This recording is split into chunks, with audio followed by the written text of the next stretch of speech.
નમસ્કાર, મંતવ્ય ન્યૂઝ સાથે હું છું શ્રદ્ધા। મહત્વપૂર્ણ સમાચારો સાથે સમાચારની શરૂઆત કરીએ। 2036ની ઓલિમ્પિક્સ માટે અમદાવાદમાં તૈયારીઓ શરૂ થઈ ગઈ છે। 2036માં ઓલિમ્પિક્સ રમાનાર છે, જેને લઈને હવે અમદાવાદમાં તૈયારીઓ શરૂ કરી દેવામાં આવી છે। સ્પોર્ટ્સ સંકુલ, હોટેલ સહિતનું સર્વે કરવામાં આવશે। સર્વે માટે ઔડા એજન્સીની નિયુક્તિ પણ કરવામાં આવી છે। 3 મહિનામાં ઔડા રિપોર્ટ તૈયાર કરશે।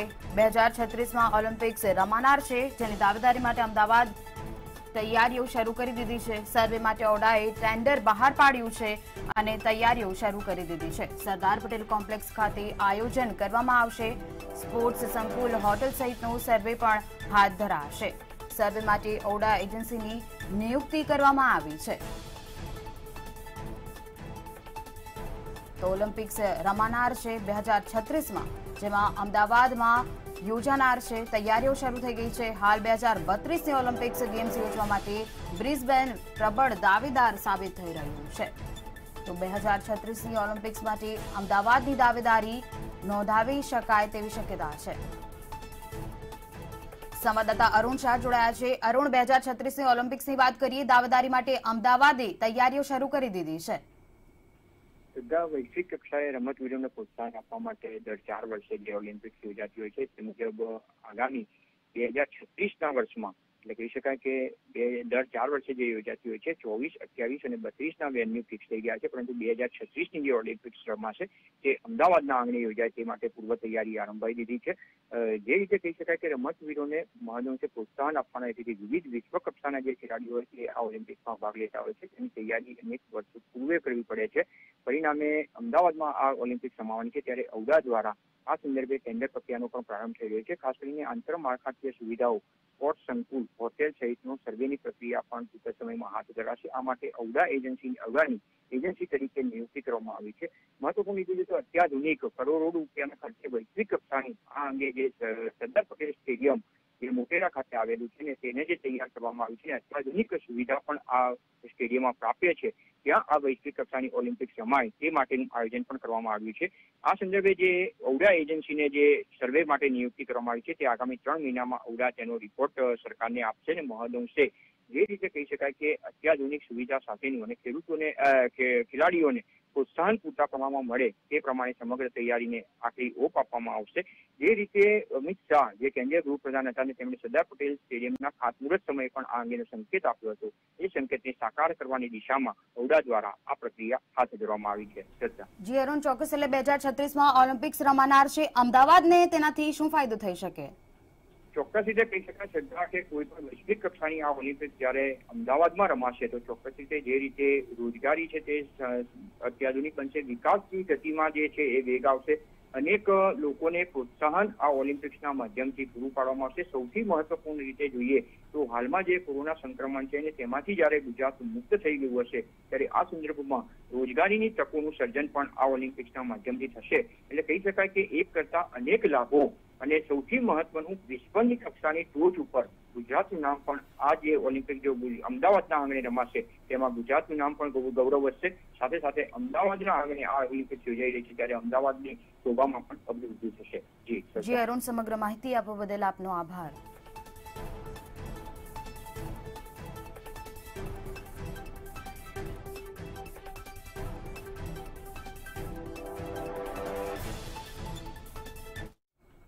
અનેક મહત્વના સમાચારની વાત કરીએ। કાનપુરથી સમાચાર સામે આવી રહ્યા છે। કાનપુરથી અમદાવાદ આવતી બસનો અકસ્માત સર્જાયો છે, જેમાં 17 જેટલા યાત્રીઓના કરુણ મૃત્યુ થયા છે। મૃતકોના પરિવારજનોને સરકાર તરફથી 2 લાખની સહાય પણ આપવામાં આવશે તેવી જાહેરાત કરવામાં આવી છે। દુર્ઘટનામાં અનેક લોકો ઘાયલ પણ થયા છે। મિની ટ્રક સાથે ટકરાયા હતા અને ત્યારબાદ બસ પલટી ખાઈ ગઈ હતી। પીએમ અને સીએમએ સહાયની જાહેરાત કરી છે। 17 યાત્રીઓના કરુણ મૃત્યુ નિપજ્યા છે અને જેટલા પણ યાત્રી મૃત્યુ પામ્યા છે તેમના પરિવારજનોને 2 લાખ રૂપિયાની સહાય ફાળવવામાં આવશે। કાનપુરથી અમદાવાદ આવી રહી હતી બસ, જેનો અકસ્માત સર્જાયો છે। ઘટના સ્થળે 17 યાત્રીઓના મૃત્યુ થયા છે, સાથે અનેક લોકો ઇજાગ્રસ્ત પણ બન્યા છે। કેન્દ્ર અને રાજ્યે જાહેરાત કરી છે અને તે પ્રમાણે જે પણ યાત્રીઓ મૃત્યુ પામ્યા છે તેમને 2-2 લાખ રૂપિયાની સહાય આપવામાં આવશે.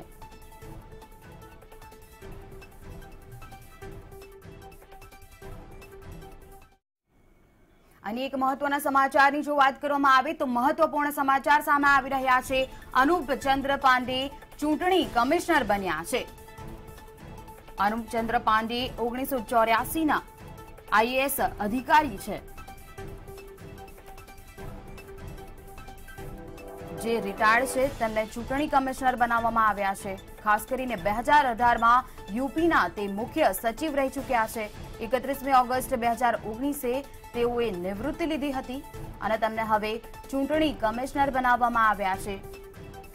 1984 બેચના તેઓ આઈએએસ અધિકારી છે. અનુપચંદ્ર પાંડેને ચૂંટણી કમિશનર બનાવવામાં આવ્યા છે, જેઓ રિટાયર્ડ આઈએએસ છે.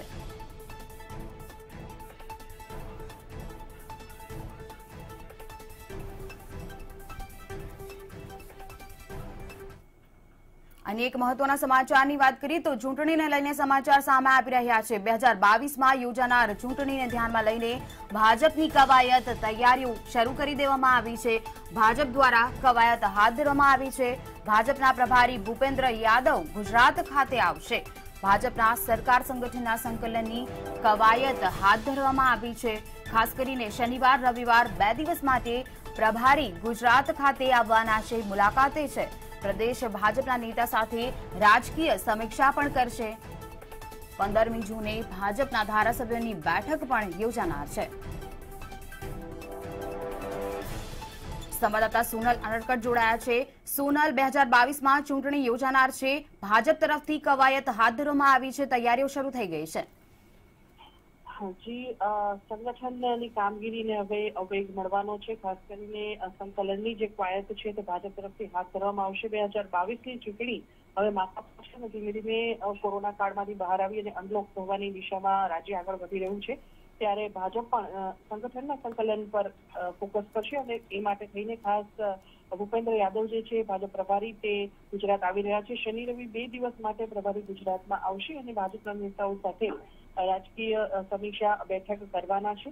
અને સાથે જ 15 જૂને ભાજપના ધારાસભ્યોની બેઠક પણ યોજાવા જઈ રહી છે, જેમાં ટોટે વાવાઝોડા અને કોરોનામાં રાજ્ય સરકારે જે કામગીરી કરી છે તેનું પ્રેઝન્ટેશન ખાસ રજૂ કરવામાં આવશે. અને સાથે જ રસીકરણને વેગ આપવાની વિચારણા જે છે તે સંદર્ભે પણ ચર્ચા કરવામાં આવશે. જી સોનલ, જોડાવા સમગ્ર માહિતી આપવા બદલ આપનો આભાર.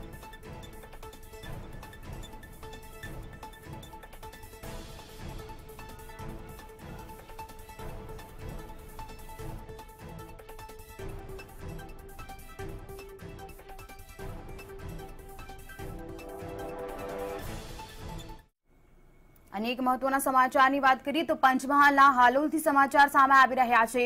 પંચમહાલના હાલોલમાં કબ્રસ્તાનમાં મોડી રાત્રે બબાલ થઈ હોવાની ઘટના સામે આવી છે. તો કબ્રસ્તાનમાં બબાલ થઈ, કબ્રસ્તાનમાં દફન વિધિ ન કરવા દેતા વિવાદ સર્જાયો હતો. ખોંદપીર દરગાહના ટ્રસ્ટીઓએ દફન વિધિ કરવા ન દીધી અને તેને કારણે બબાલ સર્જાઈ છે. દરગાહના મુંજાવરે મૃતકના પરિવારજનોને બંધક બનાવ્યા. 5 કલાક સુધી 12 થી 15 લોકોને બંધક બનાવવામાં આવ્યા. મૃતદેહ લઈ જવામાં આવ્યો હતો અને દફન વિધિ ન કરવા દેતા સમગ્ર ઘટના સર્જાઈ હતી. પંચમહાલના હાલોલની આ ઘટના છે, જ્યાં પરિજનને દફન વિધિ ન કરવા દેતા બબાલ સર્જાઈ હતી. સંવાદદાતા અલ્પેશ સુથાર જોડાયા છે. અલ્પેશ, આ પંચમહાલના હાલોલની ઘટના છે, પરિવારજનને દફન વિધિ ન કરવા દેતા બબાલ સર્જાઈ હતી મોડી રાત્રે. બિલકુલ થી વાત કરીએ તો હાલોલની અંદર જે પાવાગઢ રોડ પર ખુદ પીરગાહની નજીક કબ્રસ્તાન આવેલું છે, તે કબ્રસ્તાનની અંદર મોડી રાત્રે વિવાદ સર્જાયો હતો અને મૃતકના પરિવારજનો છે તે ડેડ બોડી છે તે ઘરે મૂકી અને કબર ખોદવા માટે આવ્યા હતા. ત્યારે જે હાલોલ દરગાહના મુંજાવર છે તેમણે આ લોકોને બંધક બન્યા હોવાની ચર્ચાએ જોર પકડ્યો હતો અને 5 કલાક સુધી આ લોકોને દરગાહ ખાતે જે કબ્રસ્તાન છે ત્યાં બંધક બનાવી રાખ્યા હતા. ત્યારબાદ પરિવારજનોની હાજરી અને ભારે કકળાટ બાદ સ્થાનિકોની ચર્ચા બાદ આ લોકોને મુક્ત કરવામાં આવ્યા હતા. ત્યારે દરગાહના ટ્રસ્ટીઓએ એ કબ્રસ્તાનમાં લાશની જે દફન વિધિ છે તે નહીં કરવા દેતા વિવાદ સર્જાયો હતો. જી શ્રદ્ધા. જી અલ્પેશ, સમગ્ર માહિતી આપવા બદલ આપનો આભાર.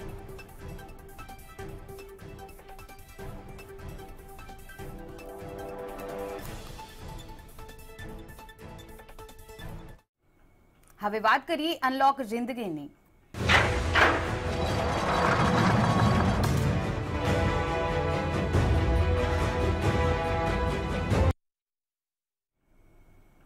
હોટેલ, રેસ્ટોરન્ટ અને હવે રાજ્ય સરકારે સિનેમા, મલ્ટીપ્લેક્સ અને જીમ માલિકોને પણ મોટી રાહત આપી છે. સિનેમા, મલ્ટીપ્લેક્સ અને જીમ માલિકોને 1 વર્ષ સુધી પ્રોપર્ટી ટેક્સમાંથી મુક્તિ આપવામાં આવી છે. 1 એપ્રિલ 2021 થી 31 માર્ચ 2022 સુધી પ્રોપર્ટી ટેક્સમાંથી મુક્તિ આપવામાં આવી છે. સાથે જ ફિક્સ વીજ બિલમાંથી પણ મુક્તિ આપવામાં આવી છે. આ સમયગાળા દરમિયાન જેટલો વપરાશ થયો હશે તેટલો જ ચાર્જ વસૂલવામાં આવશે.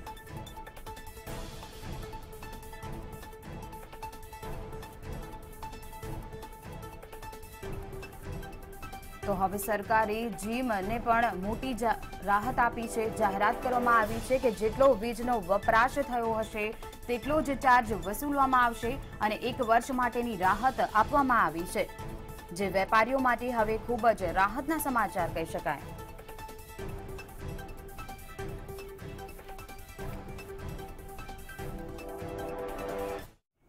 હવે કોરોનાને લઈને સમગ્ર દેશભરની વાત કરવામાં આવે તો કોરોનાના આંકડા અમે દર્શાવી રહ્યા છે. 24 કલાકની જો વાત કરવામાં આવે, નવા કેસની વાત કરીએ, સંખ્યા 92,709 પહોંચી છે.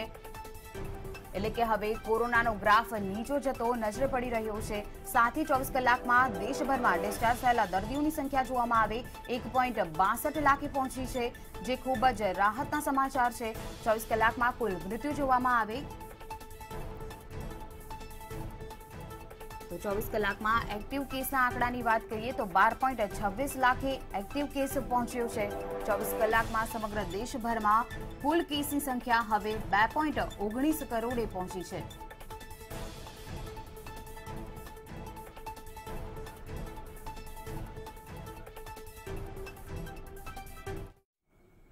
હવે કોરોનાને લઈને ગુજરાત રાજ્યની વાત કરીએ તો 24 કલાકની જો વાત કરવામાં આવે, નવા કેસનો આંકડો 695 પહોંચ્યો છે, જે ગઈકાલ કરતા પણ ઓછો દર્શાવે છે.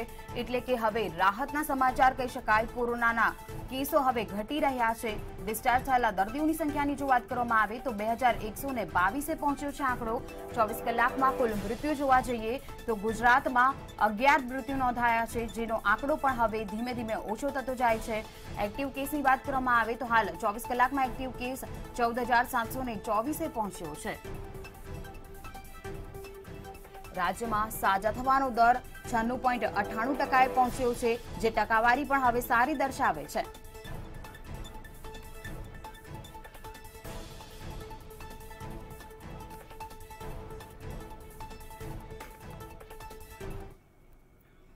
વેક્સિનને લઈને જો વાત કરવામાં આવે તો ખાનગી હોસ્પિટલોમાં વેક્સિનના દરની જાહેરાત કરવામાં આવી છે. હવે કેન્દ્રીય આરોગ્ય મંત્રાલયે રકમની જાહેરાત કરી છે. ખાસ કરીને કોવિશિલ્ડ અને કોવેક્સિનની વાત કરવામાં આવે તો કોવિશિલ્ડ વેક્સિન માટે ₹780 નો ચાર્જ વસૂલવામાં આવશે, જ્યારે કોવેક્સિનનો ચાર્જ ₹1410 લેવામાં આવશે. સ્પુતનિક વીની વાત કરીએ તો ₹1145 નો ચાર્જ લેવામાં આવશે. ખાનગી હોસ્પિટલોમાં હવે વેક્સિનના દરની જાહેરાત કરવામાં આવી છે. કોવિશિલ્ડ, કોવેક્સિન અને સ્પુતનિક વી રસી માટેનો ચાર્જ નક્કી કરવામાં આવ્યો છે, જેમાં કોવિશિલ્ડ વેક્સિન માટે ₹780 લેવામાં આવશે, જ્યારે કે કોવેક્સિનનો ચાર્જ ₹1410 લેવામાં આવશે. સ્પુતનિક વીની વાત કરીએ તો ₹1145 ચાર્જ લેવામાં આવશે.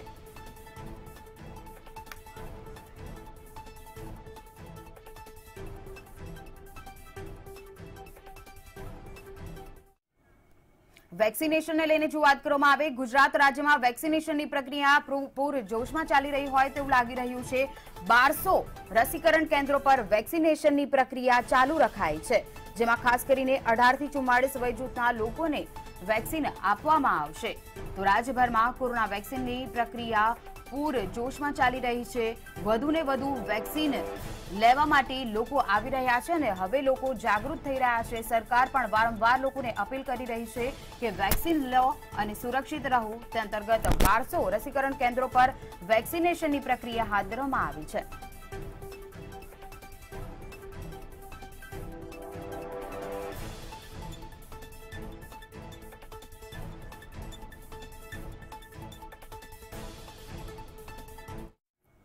અને એક મહત્વપૂર્ણ સમાચારની વાત કરવામાં આવે તો કોરોનાની હાલ તો બીજી લહેર ચાલી રહી છે, પરંતુ જો ત્રીજી લહેરની વાત કરવામાં આવે તો મહત્વનું કહી શકાય કે એવું તારણ એક બહાર આવ્યું છે કે બાળકો પર ખાસ અસર નહીં થાય. એમ્સના ડિરેક્ટર ડોક્ટર ગુલેરિયાએ નિવેદન આપ્યું છે. ગુજરાતમાં પણ કોરોના નિયંત્રણમાં રાહત મળી છે. રાજ્યમાં કોરોનાની બીજી લહેર નબળી પડી રહી છે. રાજ્યમાં મૃત્યુ અને દર્દીઓની સંખ્યા ઘટતી જોવા મળી રહી છે. ગુજરાતમાં કોરોનાના કેસમાં 95% જેટલો ઘટાડો નોંધાયો છે, જે ખૂબ જ રાહતના સમાચાર, રાહતના સંકેત આપે છે. જો ત્રીજી લહેરની વાત કરવામાં આવે, ત્રીજી લહેર કહી શકાય છે કે 90 દિવસ એટલે કે 3 મહિનાના સમયગાળા દરમિયાન રહેનાર છે. ત્રીજી લહેરમાં બાળકો ઉપર તેની ખાસ અસર નહીં થાય. એમ્સના ડિરેક્ટર ડોક્ટર ગુલેરિયાએ આ મહત્વનું નિવેદન આપ્યું છે. ગુજરાતમાં પણ કોરોના નિયંત્રણમાં રાહત જોવા મળી રહી છે. રાજ્યમાં કોરોનાની બીજી લહેર હવે નબળી પડી રહી છે, જતી નજરે પડી રહી છે. મૃત્યુ અને દર્દીની સંખ્યાઓ પણ ઘટી રહી છે. ગુજરાતમાં કોરોનાના કેસમાં જો ટકાવારી જોવામાં આવે તો 95% જેટલો ઘટાડો નોંધાયો છે, જે ખૂબ જ રાહતના સંકેત આપે છે. દિવસે ને દિવસે કેસોમાં પણ ઘટાડો જોવા મળી રહ્યો છે. એટલે જ લોકોને વારંવાર અપીલ કરવામાં આવે છે કે વેક્સિન લો, ઘરે રહો, વગર કારણે બહાર ન નીકળો, સુરક્ષિત રહો અને જો બહાર નીકળવાનું થાય તો માસ્ક અવશ્ય પહેરો, સોશિયલ ડિસ્ટન્સનું અવશ્ય પાલન કરો. સરકાર દ્વારા પણ વારંવાર અપીલ કરવામાં આવે છે, લોકોને ચેતવવામાં આવે છે. કોરોનાની ત્રીજી લહેર હવે આવનાર છે, સંભવિત છે. ત્રીજી લહેરમાં બાળકોને ખાસ અસર નહીં પહોંચે.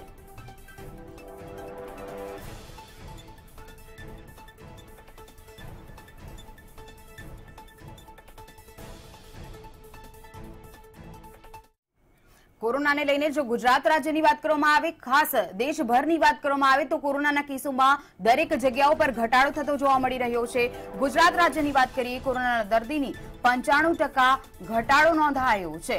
બીજી લહેરમાં 3 મહિનામાં હવે નબળી પડી શકે છે તેવા સંકેત મળી રહ્યા છે. ગુજરાત સહિત દેશભરમાં કોરોનાથી રાહત મળી રહી છે. દેશમાં કોરોનાના 79% કેસો ઘટ્યા છે.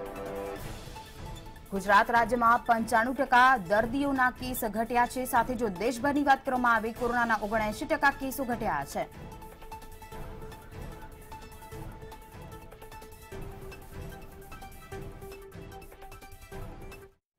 અને એક સમાચારની વાત કરવામાં આવે તો ગાંધીનગરથી સમાચાર સામે આવી રહ્યા છે. આજે કેબિનેટની મહત્વપૂર્ણ બેઠક યોજાશે. સીએમ રૂપાણીની અધ્યક્ષતામાં કેબિનેટ બેઠક મળશે. સ્વર્ણિમ સંકુલમાં 10:30 કલાકે બેઠક મળનાર છે. કોરોનાના કેસ ઘટતા છૂટછાટ આપવા માટે ચર્ચા કરવામાં આવશે. કોરોનાની ગાઈડલાઈન વિશે પણ બેઠકમાં ચર્ચા થવાની સંભાવના છે. ખાસ કરીને ધાર્મિક સ્થળો ખુલ્લા મૂકવા બાબતે પણ ચર્ચા વિચારણા થઈ શકે છે અને કોઈ મહત્વનો નિર્ણય લેવાઈ શકે છે. વેક્સિનેશન પ્રક્રિયા ઝડપી બનાવવા માટે પણ ચર્ચા કરવામાં આવશે. ગાંધીનગર ખાતે આજે સીએમની અધ્યક્ષતામાં કેબિનેટની મહત્વપૂર્ણ બેઠક મળશે, જેમાં કોરોનાના મુદ્દે મહત્વની ચર્ચા થઈ શકે તેમ છે. સ્વર્ણિમ સંકુલમાં 10:30 કલાકે બેઠક મળનાર છે.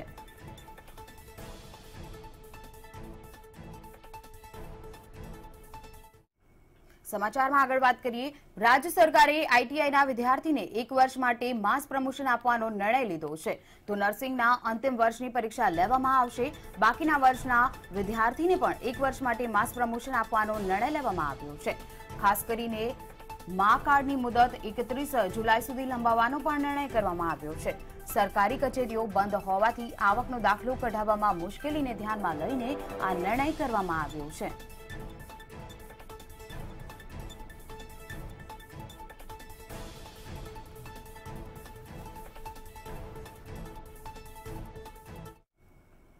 રાજકોટની વાત કરીએ, ગોંડલ રોડ પર આવેલા બાલાજી કુરિયર ખાતે 1 મહિના પૂર્વે 3 અજાણ્યા શખ્સોએ 21 લાખની લૂંટ કરી હતી, જે લૂંટનો ભેદ ઉકેલવામાં આવ્યો છે. પોલીસે બાતમીના આધારે હિતેશ ડવ, કરણ બાલાસરા અને કિશન મૈયડ નામના 3 જેટલા આરોપીઓ છે, જેમની ધરપકડ કરીને કુલ 17,94,000નો મુદ્દામાલ કબજે કર્યો છે. આ આરોપીઓએ છેલ્લા 15 દિવસમાં 10 લૂંટની ઘટનાને અંજામ આપ્યો છે અને પોલીસ તપાસમાં આ બહાર આવ્યું છે. આરોપીઓએ બપોરે કે સાંજના સમયે લૂંટનો પ્લાન ઘડતા અને નંબર પ્લેટ વગરના વાહનોનો ઉપયોગ કરીને રેકી કરતા હતા.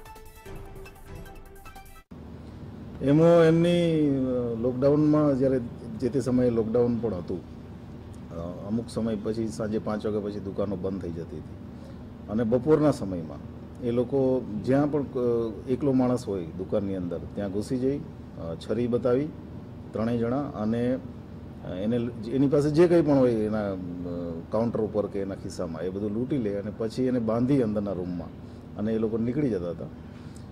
આમનો સીસીટીવી ઘણી બધી જગ્યાએ અમને મળ્યા છે, એટલે સીસીટીવી તો એમણે ક્યાંય ડિસ્ટ્રોય નથી કર્યા.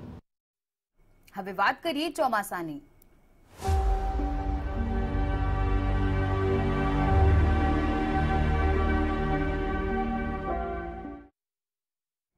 ચોમાસાને લઈને જો વાત કરવામાં આવે, ગુજરાત રાજ્યની વાત કરવામાં આવે, 3 દિવસની આગાહી કરવામાં આવી છે. હવામાન ખાતા દ્વારા આગાહી કરવામાં આવી છે. રાજ્યના અનેક જિલ્લાઓમાં વરસાદી માહોલ હાલ પણ છવાયેલો જોવા મળી રહ્યો છે. અનેક જગ્યાઓ પર વરસાદ પણ પડી રહ્યો છે. છેલ્લા કેટલાક દિવસથી સમુદ્રમાં સાયક્લોનિક સર્ક્યુલેશન પણ સર્જાયેલું છે. હળવાથી મધ્યમ વરસાદની હવામાન ખાતા દ્વારા વકી કરવામાં આવી છે. ખાસ કરીને ઉત્તર ગુજરાત, દક્ષિણ ગુજરાત અને સૌરાષ્ટ્રના ભાગોમાં વરસાદ વરસી શકે છે. પ્રી મોન્સૂન કામગીરી પણ જોવા મળી રહી છે, તેની અસર પણ વર્તાઈ રહી છે. अगले 5 दिन में हल्की फुल्की बारिश होने का संभावना है गुजरात में. मोस्टली साउथ गुजरात में कुछ जगहों में बारिश रहेगी, जैसे सूरत, वलसाड, नवसारी, डांग, तापी, भरूच, वडोदरा, ये सारे जगहों में बारिश होने का संभावना है. और डे 4th और डे 5th यानी 11th जून 12 जून को बारिश का बढ़ोतरी रहेगी. और हेवी रेन भी डे 4 डे 5 को एक्सट्रीम साउथ गुजरात में जैसे वलसाड, नवसारी, दामन, दादरा नगर हवेली में होने का संभावना है. સમુદ્રમાં સાયક્લોનિક સર્ક્યુલેશન સર્જાયું છે. હળવાથી મધ્યમ વરસાદની હવામાન ખાતા દ્વારા વકી કરવામાં આવી છે, જેમાં ખાસ કરીને રાજ્યમાં અનેક જગ્યાઓ પર વરસાદ 3 દિવસ માટે વરસી શકે છે. કયા કયા જગ્યાઓ પર વરસાદ પડી શકે છે, ખાસ કરીને વાત કરવામાં આવે 10 અને 11 જૂને જૂનાગઢ, ભાવનગર, અમરેલી, રાજકોટ અને પોરબંદરમાં વરસાદ વરસી શકે છે. સાથે 9 અને 10 જૂનના રોજની વાત કરવામાં આવે તો દાહોદ, ખેડા, પંચમહાલ અને મહીસાગર જિલ્લામાં વરસાદ પડી શકે છે.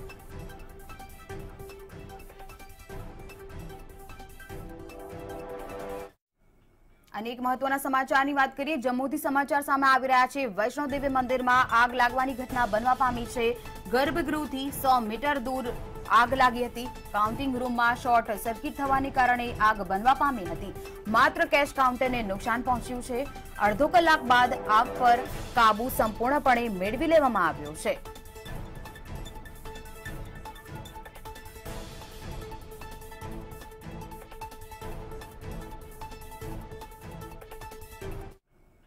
અન્ય સમાચારની વાત કરવામાં આવે તો ભાવનગર શહેરથી સમાચાર સામે આવી રહ્યા છે. ભાવનગરના ચિત્રા એસટી વર્કશોપ પાસે મારામારી થયાની ઘટના બની. 3 શખ્સોએ 3 યુવક પર જીવલેણ હુમલો કર્યો. શરાબના નશામાં યુવકો સાથે બબાલ થઈ હતી અને બબાલ સર્જાતા હુમલો કરવામાં આવ્યો. 3 યુવકોએ માર મારતા 3 યુવકો ઇજાગ્રસ્ત બન્યા છે. ઇજાગ્રસ્તોને સરટી હોસ્પિટલ ખાતે હાલ તો ખસેડવામાં આવ્યા છે. ભાવનગરની ઘટના છે. ચિત્રા એસટી વર્કશોપ પાસે મારામારી થઈ હતી. 3 શખ્સોએ સામે 3 યુવક પર જીવલેણ હુમલો કર્યો હતો. શરાબના નશામાં હોવાનું પણ સામે આવ્યું છે.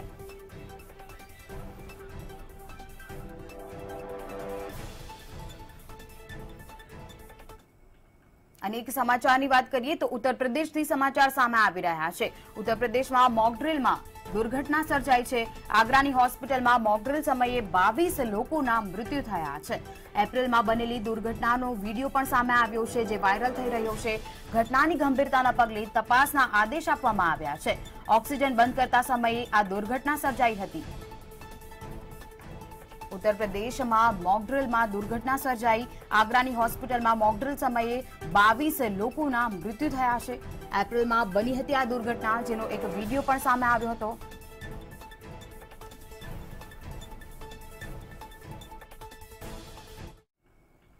રાજકોટ પંથકની જાણીતી રાજ બેંક હવે સ્મોલ ફાઇનાન્સ બેંક બનવા ઘણી આગળ વધી રહી છે.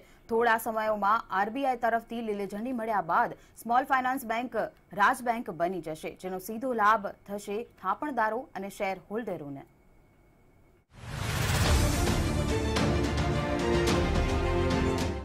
રાજ બેંકની મોટી છલાંગ, હવે બનશે સ્મોલ ફાઇનાન્સ બેંક, ગ્રાહકોની સુવિધામાં થશે વધારો।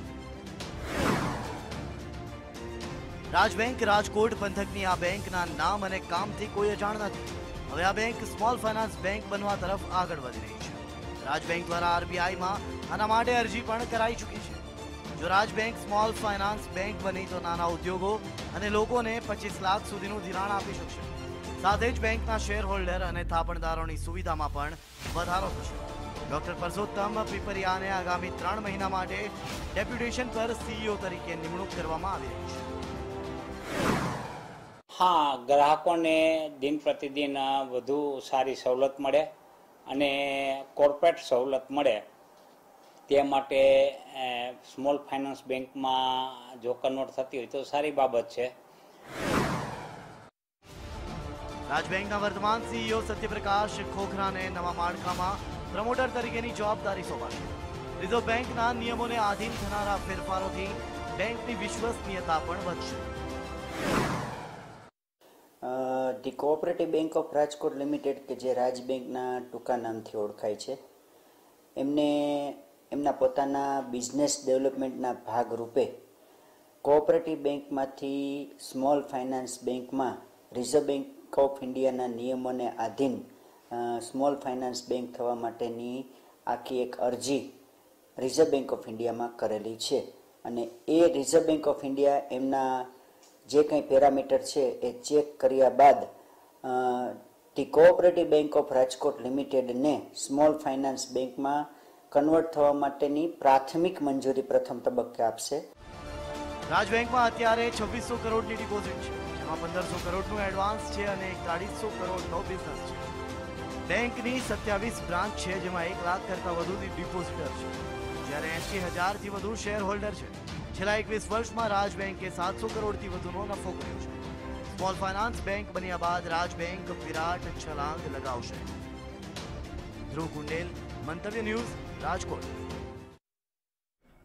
તો હાલ બુલેટિનમાં બસ આટલું જ। વધુ માહિતી માટે આપ લોગ ઇન પણ કરી શકો છો www.mantavynews.com પર। નમસ્કાર।